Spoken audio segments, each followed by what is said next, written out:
Hello, are you having a hard time finding stuff on your people? I have a couple of solutions for you today. One, have you thought about online auctions? Two, have you thought about using timelines? Well, guess what? Today we have you covered. We have Jim and Michael are going to talk about Bitter Up online auctions. I tried this. It was not, I didn't do a good job, but I think Michael might have some tips to maybe help me focus because I was kind of like all over the place, right? And then I have Dr. Shelley Murphy here. Dr. Shelley Murphy is going to talk about something that I love, love, love. I don't get enough of them, but she has this interesting twist on them that, when you think about timelines, you just think about something being horizontal, right? But Shelley has beefed up her timeline, and her timelines have steps, and we're going to talk about that. Don't you want some beefy timelines? Well, before you get your beefy timelines, let's bring on some beefy guys, my buddies, Jim. I want a vegan timeline, damn it. I think you say those silly things before we come on just to see if we're paying Yeah, attention. that's right. Thank goodness most of the time we are. Oh goodness. So how you guys doing today? You guys have beefy hot timelines? Do you even use timelines? Oh, yes. So how Yes. do you use timelines? Well, especially when I have an ancestor that, it's a terminating ancestor. I don't know the parents of the person. I start trying to see, okay, what records do I not have about somebody? And usually when you put together the timeline, you see, oh, wait a second, I don't have them buying land. I don't have them on tax lists. So it suggests some additional research for you. You use timelines, Michael? Well, I do. I find them helpful not only on the beef ancestors, but those that own dairy livestock as well. Normal. You set me up for that one. And you hit it out of the I you hit, did. and you hit the chicken out of the park. That's right. Splat that egg against the wall. You know, usually with timelines, you want to look for gaps. Is there a 10-year gap, a 5-year gap where you have no record?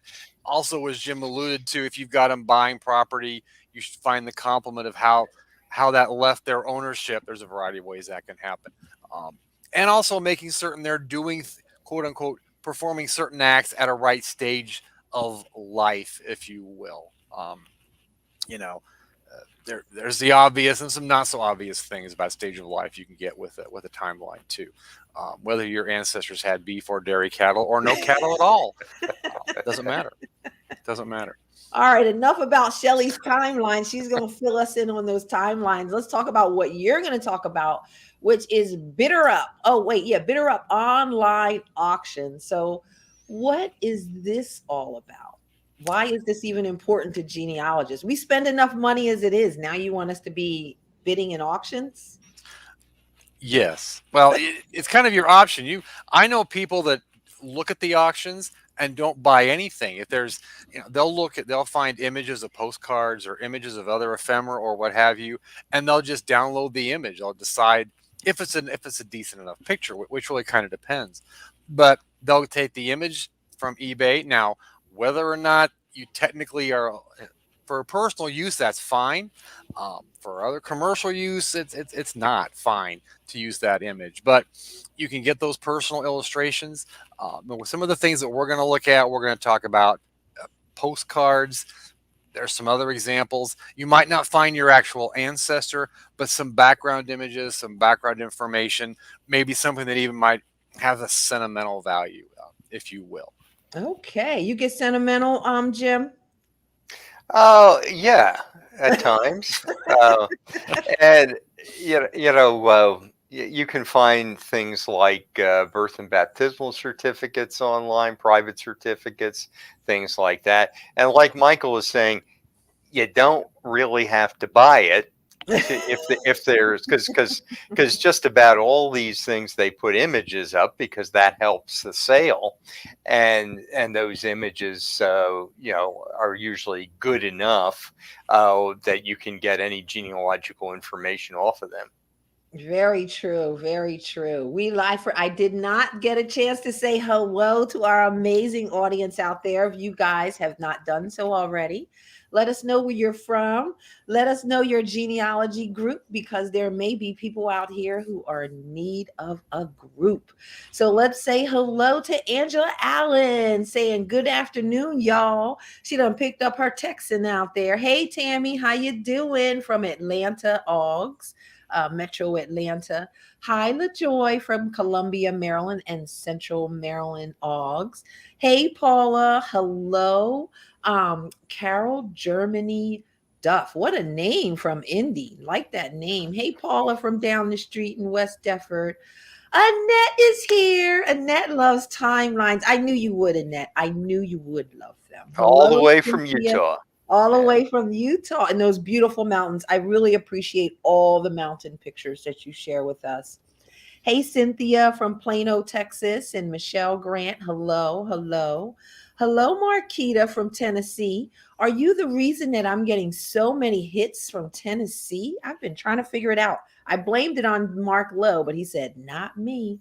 Hello, June Hall from Shaker Heights, Ohio. One of Dr. Debbie's. Hello, Denise from Amsterdam. Wanda Looney from Birmingham. MK Clark from Detroit.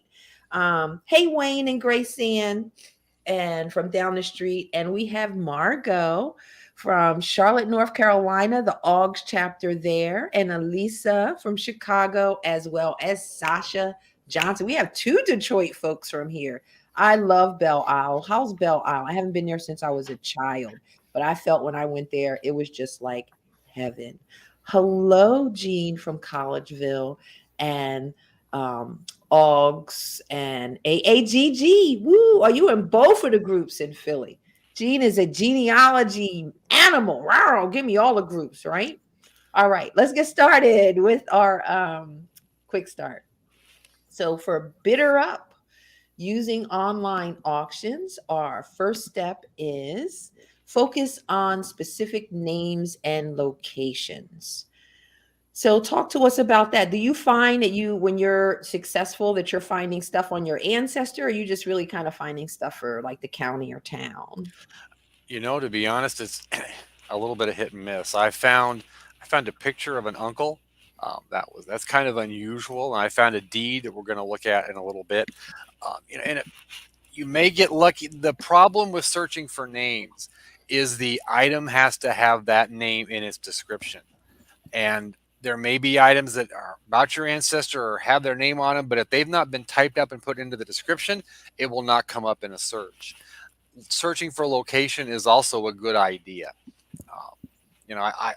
I like to get postcard, maybe a postcard of the courthouse or something, Oh yeah. roughly contemporary when my people lived there or what have you, or churches or things of that type.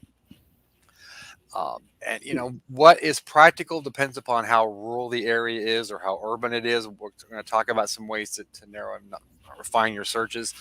But I'll look for things on a county, and if it's small enough area, I will go through each one on the off chance it's a postcard written by a relative that the name did not get, because a lot of postcards in particular, they don't transcribe the postcard when they're trying to sell it. They're not making that much money on a postcard. Seriously. They won't even put the name on there. So if you're thinking of hoping to find that, like you think a relative, their postcards might have been in an estate sale and end up on eBay, you probably have to look for the location of what was on the back of the picture is usually what's tagged in the You description. also said that you had an issue with location, so you want to be careful with location because the location where the item came is from is not necessarily the location that it might be tagged with on the site. Can you explain that a little bit? It really kind of depends. The one, usually if it's a postcard or something with the name location printed on it, that's going to be tagged in the description. But the picture of an uncle that I found, his name was on the back of it.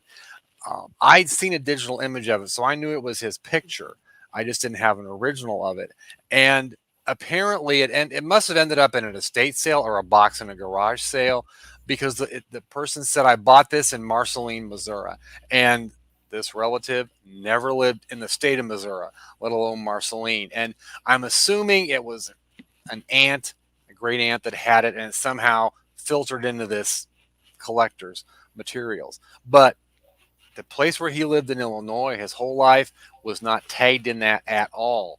The location in Missouri, presumably via his aunt that must have had it, was what was tagged. So pictures are and family letters sometimes might not be tagged where they lived. It might be tagged where they ended up.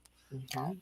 Well, yeah, it depends on the seller's knowledge. Right. The seller's knowledge and the use that they have for it.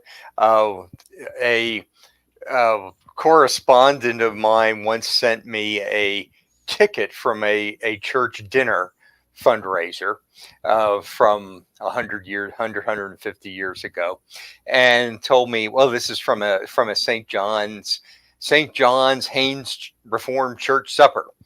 And more I looked at it, and I think it had a name on it of who the person it was, the more I realized it was a different St. John's. There's 11-7. Just in Berks County, there are 11-7 different St. John's churches, and so I'm like, I'm going to nitpick you here a little bit, but I think this is really St. John's Sinking Spring, not St. John's Haynes. And the person was very gracious and like, you're right. He made an assumption on things.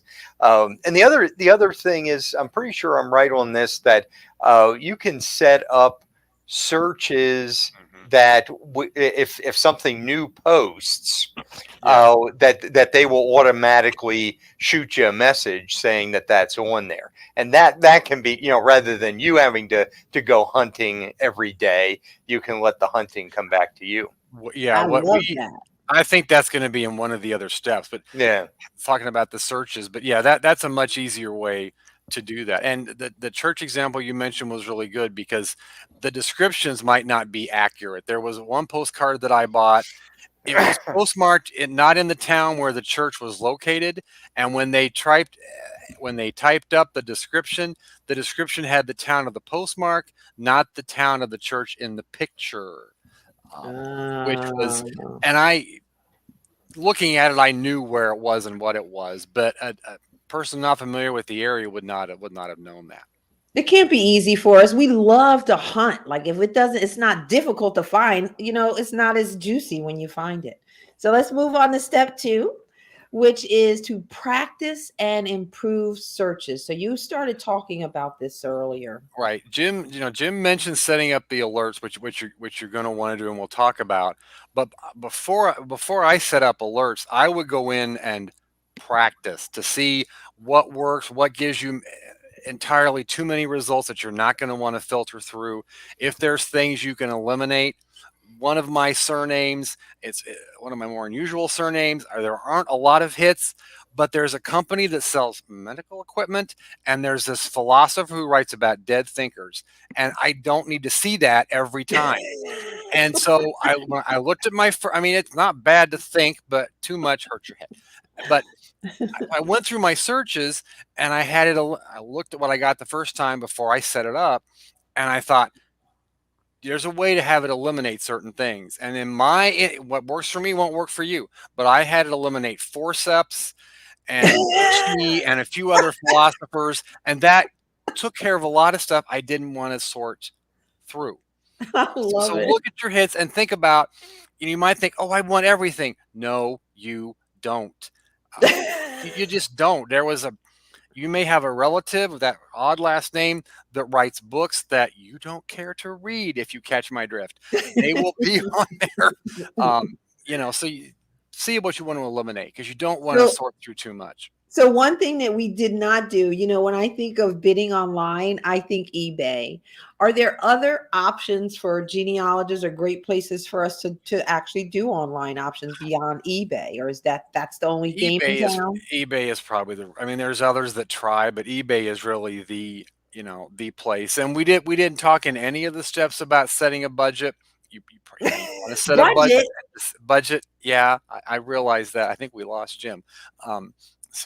he must not have been in the budget this time. But you think about how much you want to spend on that, and try to be practical with it. Yes, we should have somewhat of a budget. Right, when it gets to that point. All right, so step 2 is to practice and improve searches. And so then step 3 is to go beyond documents. So we're looking for documents, and what else? Right. Well, What I else mean, is because there? documents are the one thing people think about, but there's the photographs that we talked about. One of the illustrations we're going to find is a piece of advertising material. So you may have a relative that had a small shop, a boutique, hattery isn't the right word, but that word is eluding me here. But they might have been in business in some way, shape, or form, and there could be advertising material that ended up in an estate sale. That might be something kind of neat, to have. So it might not just be paper documents. There may be other. This is paper, but this is a card from around 1900 from a relative that had a buggy factory in York, Pennsylvania. And I bought this on eBay. He was in Pennsylvania. I think somebody in It Houston, looks like you Texas just had it. took a picture of it on eBay. Did you really buy it? I do have it. This was the picture because I talked about it before. I just got it in the mail yesterday. Oh, wow. I just That's got it in very the mail yesterday. cool. This is an extremely recent purchase. Yeah, this is First my class screenshot off work. of eBay. But even if you didn't want to buy this, you could get the image, because this was the image of it before I bought it. What's a Sometimes the images, Phaeton? it's it's not a buggy, but it's a certain kind of buggy. I Googled Okay. it. It's safe to Google it. It's just a different kind of buggy, but not a Okay. buggy. I love that. Okay, so you said we can get pictures on there. We can get, beyond documents. I mean, the advertising materials I think are neat. If Okay. kind of get a little different perspective, and then you can go research what the type of business it was and things of that Yes, I type. think I went ahead. Oh, you said step 4 is to check the authenticity. So And this can be, difficult, and sometimes you can't really check the authenticity until you actually have it. But you might find reprints of maps, and some of the time, most of the time, maybe they're fairly good, that somewhere buried in the bottom of the description, it will say it's a reproduction. I bought a reproduction of an 1859 map for the county where I live. And when I bought it, I knew it was a reproduction, so I wasn't surprised. But if you find something that old going for $20, it's a reproduction. yeah. Or it's in a bottle because it's turned to dust. I mean, seriously. I mean, if it's something that old is not going to go for that cheap. And if that's what you want and you know what you're getting, then that's fine. But always make sure, especially maps and sometimes books. If you see a book for sale, and before you buy it, make sure it's not a CD of the book. It's a digital. Oh man. Make sure it's not. If it's a reprint and that's what you want and you know what you're getting, that's fine. But if it says 1883 book and it's going quite a bit cheaper, make sure it's really the original and not a reproduction of that. You get what you pay for, right, Michael? And sometimes the only time you're going to be able to check the authenticity of it is when you actually When you buy it. have it in your hands. And if it's dirt cheap, what did you really lose? Right? Exactly. Right. All right. So step 5 is to analyze your purchase. Did you want us to show this photo or Yeah, anything? let's just show, because there were a couple photos, weren't there, that we had? Yeah, let me bring those up. This was the picture that we talked about. I had seen digital images of this before, so I knew it was him. His name is on the back. I don't know who wrote it on the back, but that was the name written on the back. It matched another one I'd identified earlier. So whoever had this, I'm assuming it was an aunt. This was the one that was in Missouri, which wasn't where I thought it would have been. I'm assuming it was his aunt that had written this on the back, who it was. Wow. But this was one that probably ended up in a garage sale in some way, shape, or form. Oh my gosh. Eventually And so you somebody got this with a direct search of the of Ramplies? Rampley. And this is one of those names that is not that common. If the Yeah. name is more common, you're going to have to put in a first name. You might want to put in a location. Look at all the results that you get and ask yourself, how are some ways that I can ferret this out, narrow it down a little bit. First names are a way to do that. Locations are a way to do that. But keep in mind, whatever you put in those search terms has to be in the description of the item.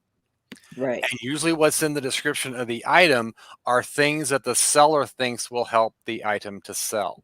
And usually they're not genealogists. They're not, no. Sometimes with pictures, if they're identified, they'll put the name because they're hoping they'll find some, the name will draw a buyer. This is a deed from 1865, I forget the year without looking, 63. This one, the names, this is a scan of the actual document. The couple's names were not in the description. It was What only was it? How because so hard to the get there? county. It was the county. It Ah, was the county. And I have a search for this county in my alerts. I bought this several years ago. And when it said a deed from 1863, and I just went and looked at it, I saw the names, and I'm like, oh my God, that's triple great grandpa's first cousin. And so I bought it. And it's not the courthouse documents. Selling actual courthouse documents can be illegal in some locations. This is the original deed that went to the buyer after it was transferred. And so somebody in the prior family, it left, after it was recorded, it somehow left the prior family. The original stamps are on it. And that's probably one thing they were trying to sell it for, was the revenue the stamps stamps. that were on it. So it was really neat because I don't have many original deeds from this era. So now I've got the the original deed. I love The the stamps stamp. are on it. This was a really cool purchase, and of course they signed it because this is not the record copy of the deed. This Oh, is the deed. So James and Margaret, and this is one I'm pretty certain that it's what it purports to be. This is a okay. black and white scan. It was done quite some time ago, but the original color would have been a little better. What I thought was, there's their acknowledgments of it when they Mm-hmm. went to the justice of the peace, and he of course has signed it. And what I thought was really cool, the next image, next illustration, I believe there, if there's one more, there we go. This is the certificate where the county recorder of deeds acknowledges that this deed was recorded in my office. Today, they just put a stamp and they'd fill it out and it'd be stamped on your actual deed. But they Right. filled out this slip. It says book 57. There's the page number. This was Mm-hmm. glued to the deed that I got. And Oh, you kind of wow. see that darker area there. It looks like kind of a Yeah, rectangle. that's the glue. I could see that thick Actually, yellow it's stuff. a parallelogram, to be more precise. But anyway, that was the glue that was holding it to the deed, so they had proof that it was recorded. Um, I it's love for some that. names, I'm looking in the chat. There are some names where it is difficult. If the last name is Frame, is another one that comes to mind. You're going to have to put some first names in there or try some locations. A lot of the search techniques, I'm seeing in there talking about other auction sites. A lot of because part of what we're talking about here is how you find things on the site, and the search techniques are going to be the same whether it's eBay or another Can you auction do site. wild cards and stuff like that?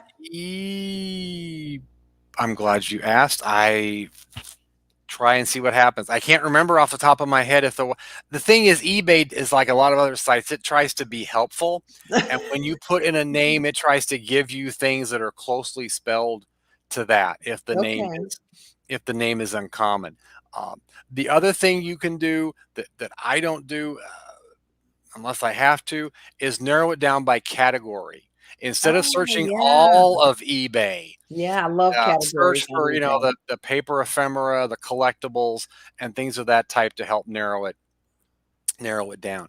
But if the names are common and categories don't help, putting in locations doesn't help, then you might just want, if the locations are small, then try simply putting in the location and see if Right. that works, or the name of the church, or things of that type.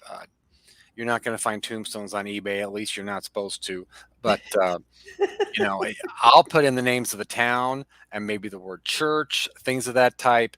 That could also be helpful. So let's see. Denise looks like she got some good stuff on eBay. Bought an 1863 Civil War token issued by your great grandmother who owned the Freeport Brewery in Freeport, Illinois. Oh my gosh, her name is on the reverse side. Oh See, my and that god. would be a good item where if you knew your person owned a brewery in that town, put that in as your. You might not find anything when you do the search initially, Yeah. but put that in with your alert, Freeport Brewery, and then if you have it in your alert, if something matches that, you'll get an email. I get mine at about 8 in the morning. Boom, boom, boom. These are the new things that were to completely posted. distract you and mess up your whole day because now Exactly. you're surfing on eBay and you're saying, "Oh, I don't want any of these And things." it's this one But courthouse postcard from 1905. It is the same. Nobody buys this postcard. There's the front and the back of it, and the name, the addressee, and the sender are not any relative of mine, so I have no interest in it. I've already got plenty of courthouse postcards for that place, but they just keep. Nobody wants to. I'm almost tempted to buy it for $5 just so I don't get they're any just more annoying the alerts. heck out of you. They're Yeah, going to annoy you yeah. to buy it. All right, so that's step 4. You want to check the authenticity. Step 5 is you want to analyze your purchase, and that's kind of what we did with that beautiful deed that you have. And step 6 is to look for additional leads. So how do you do that? Well, it's like the card that we saw. I could do work on that. The business that gentleman owned, the deed. I could see where that property's at, see where they sold it, things of that type. The picture that we saw, it looks like it's a military picture. I Yeah. could look and see about his military service. Do we have a picture of the coin? Did that get in here? Oh, I don't know what I did with the Forgot the coin. coin. I'm gonna bring the coin up before we go to the what's the name. Yeah, I don't know. I don't think I have the coin. I'm sorry about that. No, the coin was Denise mentioned a coin. A relative owned a general store in rural Kansas, and when I did a search for that general store, it was a coin worth 50 cents that was used as a, take this. They were giving them out, and this is worth 50 cents in merchandise at our store. And it had the relative's name stamped on the Here's the coin. I'll show you coin, the which was. coin. Let's see. And in fact, these come up every so often. I bought them twice and I quit. I don't need any more.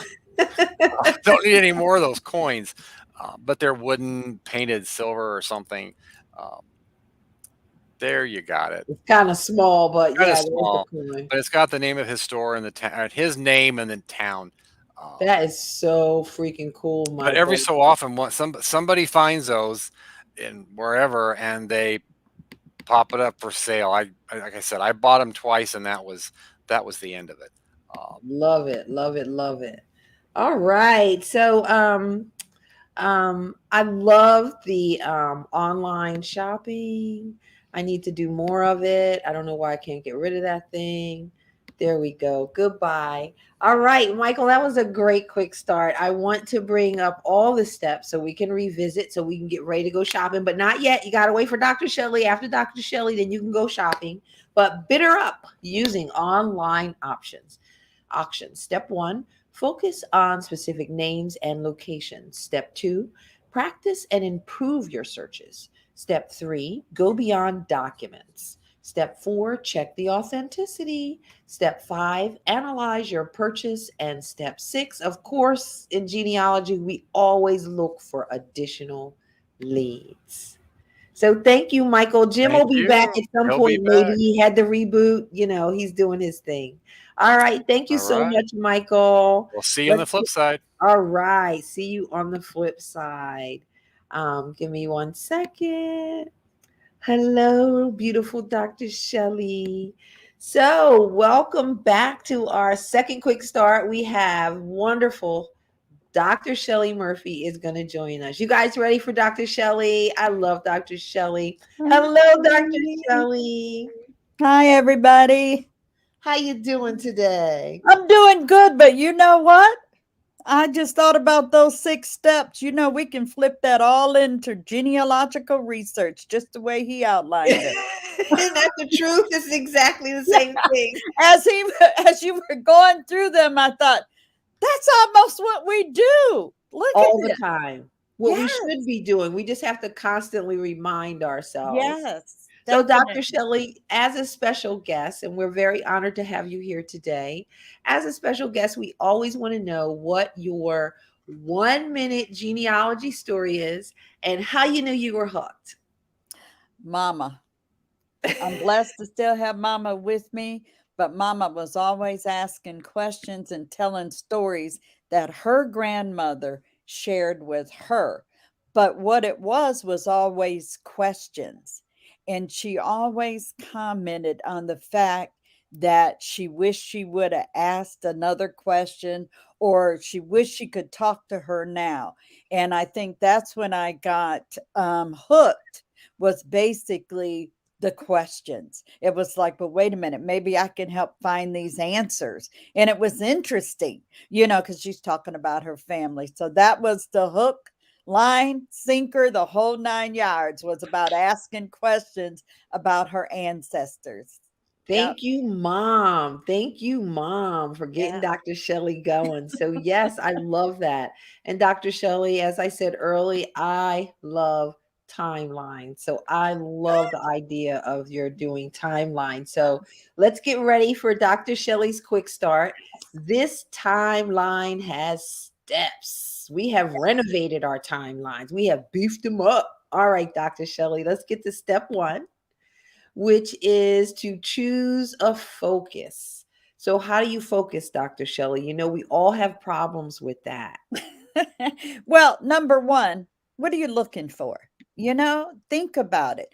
Who are you focusing on? Is it a family? Is it an individual?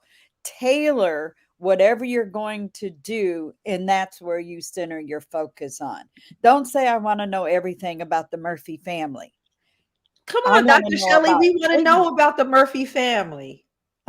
I don't want to know everything at one time because Right. that takes me all over the place. I want to focus on one line of the Murphy family, which will always link me to other lines. Exactly. All right. So, that's step one. We always talk about this on the show. Focus. All right. Let's move on to step two, which is document what you know. How do you do All that? good genealogists need to start off with what they know. Doesn't matter if you start off with yourself or your parents, grandparents, or whoever. Start writing down the information that you know. And then you build from there. But you got to go with what you know, what you're sure about. And again, right in back to step one and what you're focused on. And Dr. Shelley, I love the first word, document, because we keep it all up in here. We're like, I know this and that and the other. But once you start writing, it's something that happens when it goes from your brain down your arm and through to the pen.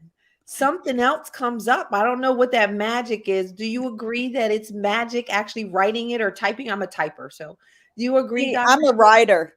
I've got a notebook sitting right here, right now. I take notes, I write things down, and I think it makes me remember better Shelley? versus me typing the hand strokes and things, again, coming from the brain on down. But to me, that's old school and I love it. I'm going to write it down. All right, so Dr. Shelley, we're going to listen to you. We're going to write everything down. And one thing, I talked to a librarian today, and one thing that I want you guys to make sure that you know, our libraries are like these big, souped up, technologically beautiful spaces that are being underutilized, and they have these things called maker spaces. That's what I just heard from Dallas Public Library, and I saw them at Cleveland. There are spaces where you can do scanning, you can record. They have podcast stations where you can record. Mhm. You can go there and record your oral history. If you don't feel like typing, you like me and Dr. She, you like, I don't write nothing, I don't type. You just want to talk? Yes. Go to your local library and you can record yourself. Check it out. Check it out. All right, Dr. Shelley, I tail off like that sometimes. Let's That's- move on to step 3, which is, we get to the fun part, is to build the timeline. So talk to us about timeline, building the timeline. You just got to do it. It's worth it. Try it. I put the challenge out to all the listeners.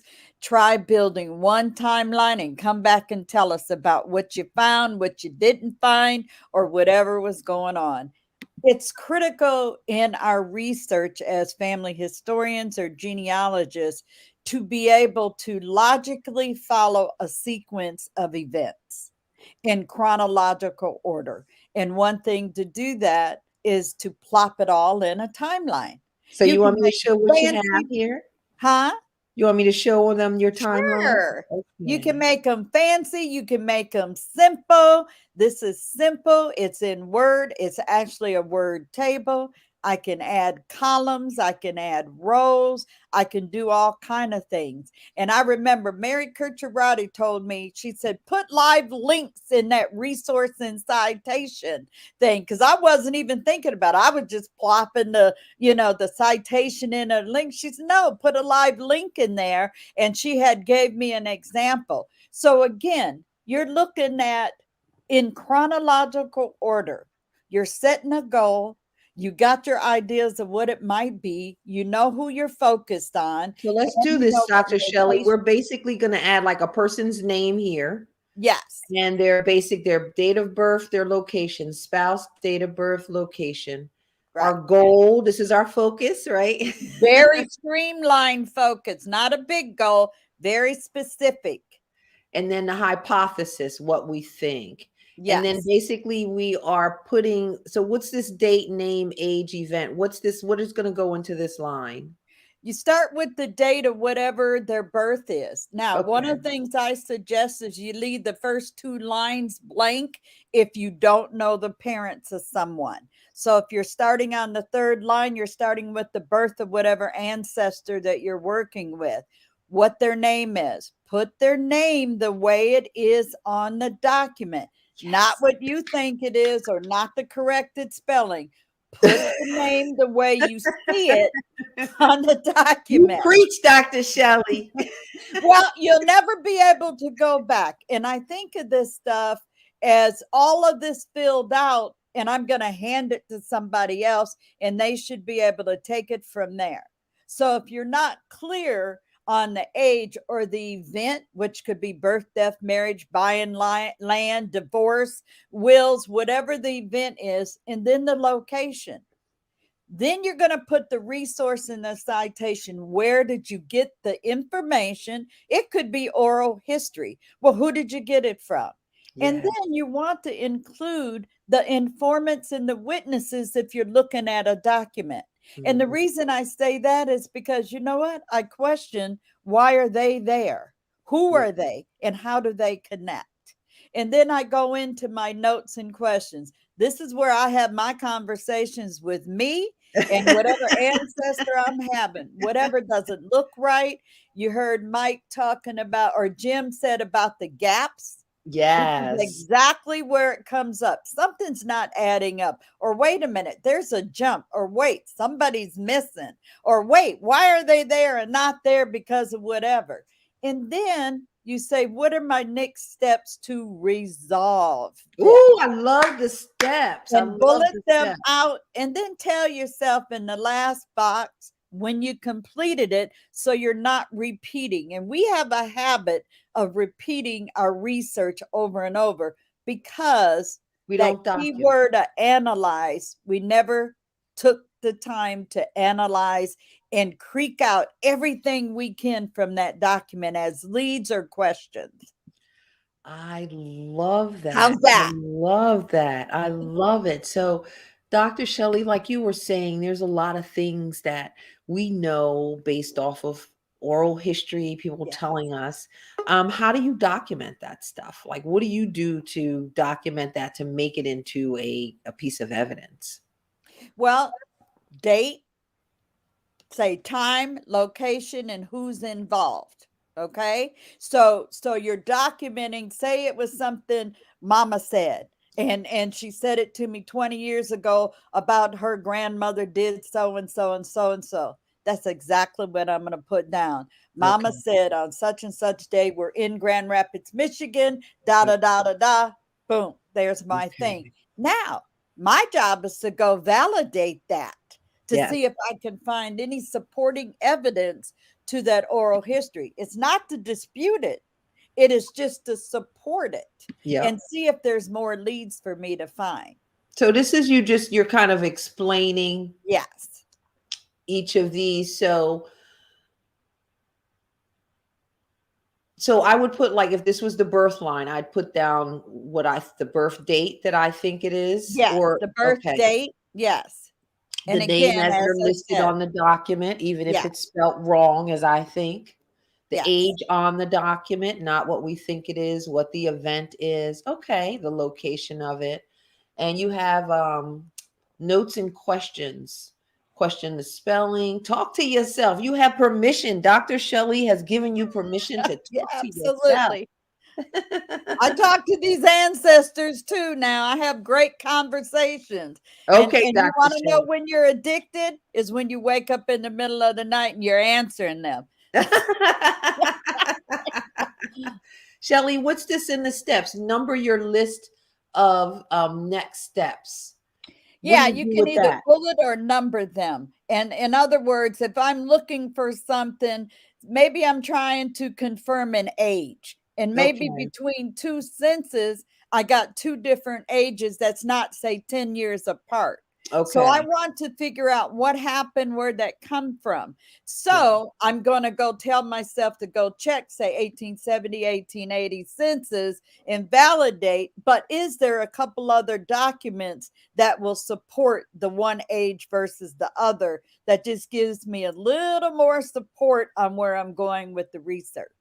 Yes, yes. And I love your idea of listing them all out, because of course you're going to find things that have the multiple things that have the birth date. And if you have these all like in Excel, you can sort by that event and you can see all of the different ages, the different records that show them, the spellings. I love your timelines, Dr. Shelley. Do you guys love Dr. Shelley's timelines? I'm falling in love with your timeline, Dr. Shelley. Let's see what step. So we documented what we know. We built our timeline and we added some next steps. So you talked about next steps. So let's give some examples of kind of like next steps. So if you have, say, give an example of what some next steps might be in a timeline. Like what Well, the it record might, might be or the event, and then what the next steps might be. right. It might be something that, like the one suggestion of checking two different census to try to validate an age. But what if it's looking for a document? Maybe I've got a couple or I have the parents, but I don't have anything to validate that they actually were married. And again, depending on what time frame, they might not have a marriage certificate, or depending on what time frame your state start collecting that information. So what other places can I go look for something because I've got that document? And again, got to always remember, every record creates a record. At least one record. At least one record. And you want to think about that. You want to put that in your notes and questions, because you know what? Your next step is to go find that record. Yes, I love that. I love Definitely. that. So adding those next steps is kind of like creating a research plan within your timeline, which is That what I is the love. beginning. That Okay. is the beginning of your research plan. It was labeled on the picture you showed. That column is the beginning. Your next steps is your research plan. Yeah. So do it whatever way you can, but you know what? You're getting it in order during a time frame of the date from the beginning, and you're coming across the event, and then you're saying, but wait a minute. So again, you're staying within the box. You're not jumping out, right? So talk about your box, Dr. Shelley. I think I you need don't to teach want about the people box. jumping outside that box. What's I the want you box, to Shelley? stay What's the box? in that box. What's the box? What's the box? The box is your research arena. That's where you're finding things. That's where you're doing your research is at. This is where your questions are at. These are where your answers come or your supporting evidence. The thing of it is, look deeper at what you have and where you're at. And you have to exhaust a local search. And it's hard for people to jump to say, okay, I'm going to Ancestry, this, that, another. Go down to that county level. Find the genealogy groups, find the historical societies. We talked about public libraries. Talk about what is there at the local level where your people were at.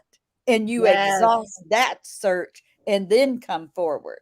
It's like a pit bull. Once you got it, you just stay on it. You don't look over here. Don't like jump pit out bull until got some you blood. He's not exhaust looking that. over here thinking Yes. about some other records, right? That's what you're saying?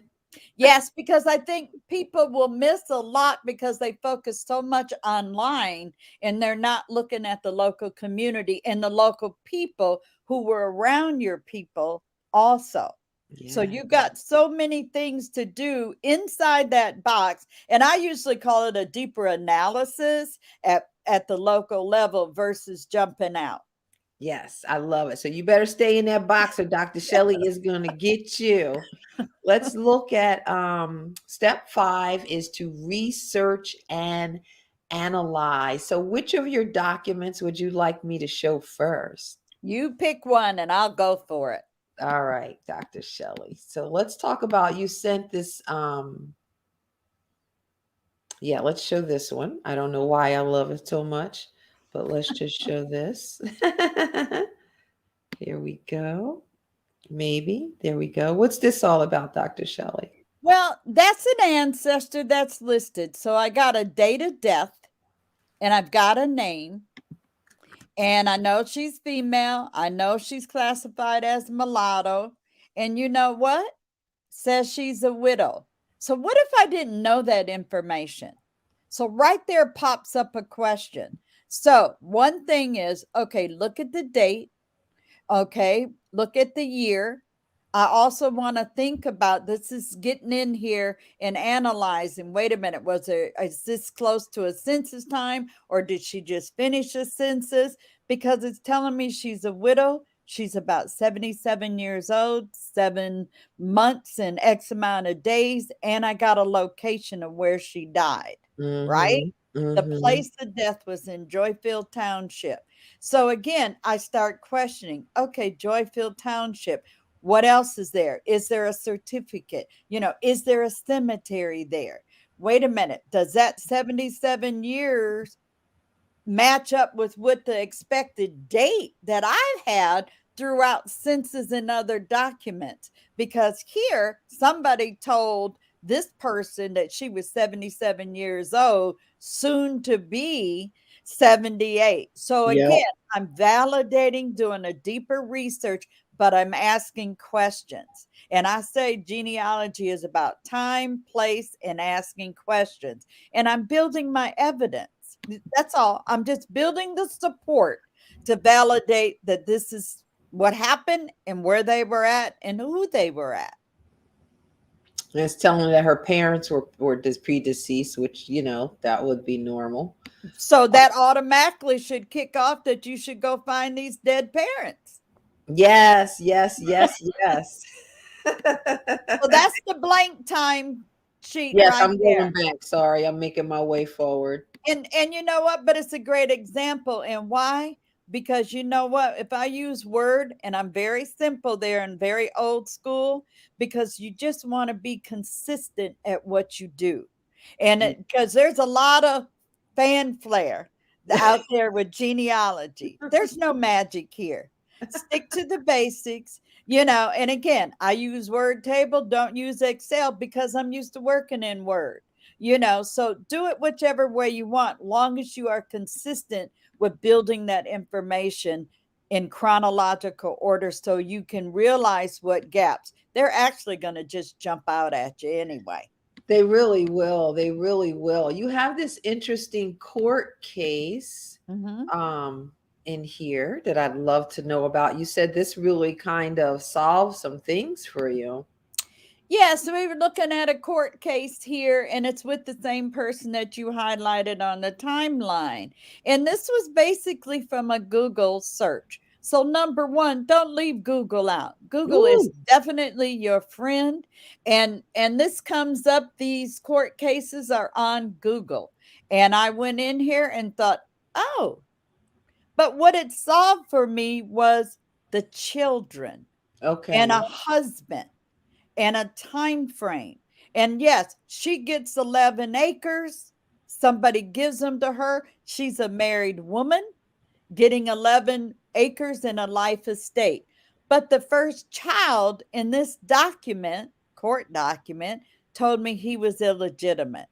I have researched that man for 20 to 25 years, been on the homestead property, this, that, and the other, and nobody ever said he was not a Davis. And Wow. again, he's still a Davis because he took his stepfather's name, Name. Yeah. but it also answered a whole bunch of other things and a lot of little oral history. Well, he don't look like the other boys, or this, that, and the other. And there was comments that came down in oral history.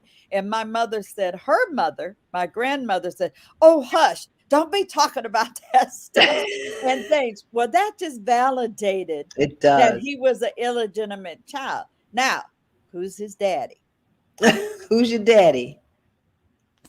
That just opened it up for now for me to go for that research to track the brands. Yes. Yes. Yes. Yes. Oh my gosh. I love that. I love that. So these would be things that you would put into your timeline. And then in the next steps, you would ask all your questions. Yes, or build the supporting evidence under my notes and questions, or the gaps or whatever needs to be resolved, as in, well, why did this couple give this woman 11 acres? Did Wait, you? was Yeah. that illegitimate child? And so there's some competing evidence, but again, there's more to know. And I Much think more to putting know. them in chronological order is what helps us keep it straight. So we're following our ancestor during time or throughout time, and what happened, what's going on around them. And as the children come into line, babies coming and marriages and selling land or people dying and everything, I've got it all in one document. And I've got one ancestor is 31 pages on his timeline. I But you know love what? that. I got his whole life from 1807 to 1874 and beyond.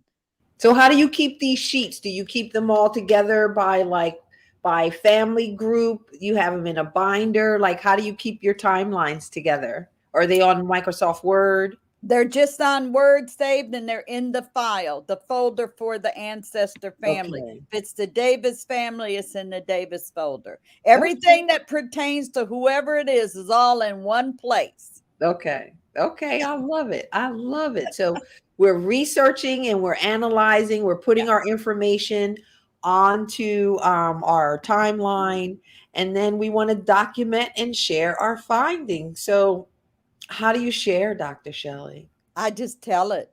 I send it out. I just tell it, and I encourage everybody, even if it's successes or it's not successes. If you got the brick walls, you got to start talking about them. Share the stuff with your family, even if they're not interested, because you never know who might have something to share. But you want to share. Get you a genealogy buddy. Talk to them. Share the information.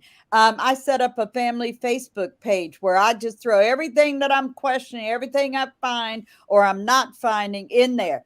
Hardly ever anyone ever comments, but one comment said, "Oh, I remember that." And then I said, "Calling you." I'm calling you. I remember that. Or wait a minute, I got a picture of so and so. Oh, a Calling picture. you. Oh And my again, goodness. Yeah, share. Share in definitely your share it. genealogy groups if you got time. Yep. Great opportunity. Genealogy group, that's it, Dr. Shelley. That's the number one tip from today is you need people to bounce off, and genealogy groups are where it's at. And especially in this now more online world, you can attend genealogy group in your state that, down south, I could be hanging out with the Georgia Genealogical Society. So document and share. So Dr. Shelley, I love your timeline. Oh, thank Let's you. go through and did you guys love Dr. Shelley's timelines? Dr. Shelley, there was so much love coming on here. Thank you. When you came on, there was just like everybody said hello to Dr. Shelley. Those are my genealogy buddies from all across the United States. Love yes, them. they loving you too, Dr. Shelley. So let's run through this timeline has steps. So step 1 is to choose a focus. Step 2 is to document what you know. Remember those maker spaces at your public library. Thank you, Adrian, for the shout out to Allen County Public Library.